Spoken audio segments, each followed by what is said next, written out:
ரீசெண்டாக போட்டிருந்த இந்த வீடியோக்கு வந்த கமெண்ட் வந்து என்னை ரொம்பவே அஃபெக்ட் பண்ணிடுச்சு. என்னென்னா, நீங்கள் மினாக்ஸிடைல் யூஸ் பண்ணி ஹேர் ரீக்ரோ பண்ணன்னு போட்டிருந்தீங்க.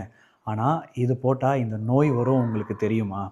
மேலும் உலகத்தில் கை கால் இல்லாதவங்க எத்தனை பேர் இருக்காங்க? அதே போல் உங்களுக்கு ஒரு வாய்ப்பு வந்தால் என்ன பண்ணுவீங்கன்னு கேட்டிருக்கீங்க.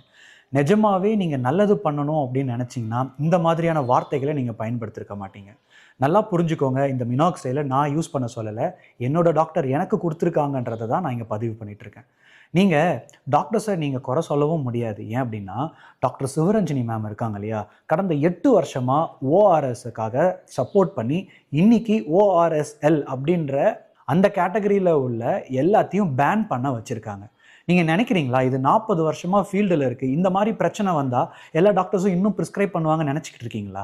மேலும் நீங்கள் சொன்ன அந்த நோய் வந்து பர்சனலாக எங்கள் அம்மாவுக்கு இருந்திருக்கு.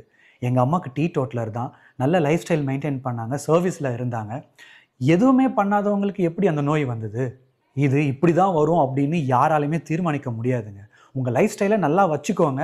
உங்களுக்கு உள்ள பிரச்சனையை டாக்டரை போய் பாருங்கன்னு சொல்கிறவங்கிட்ட இந்த மாதிரி கேள்வி கேட்டிங்க அப்படின்னா இதுக்கு நான் எப்படி ரியாக்ட் பண்ணணும்னு எனக்கு தெரியல. அதனால் தயவுசெய்து யாரையுமே காயப்படுத்தாதீங்க. நன்றி.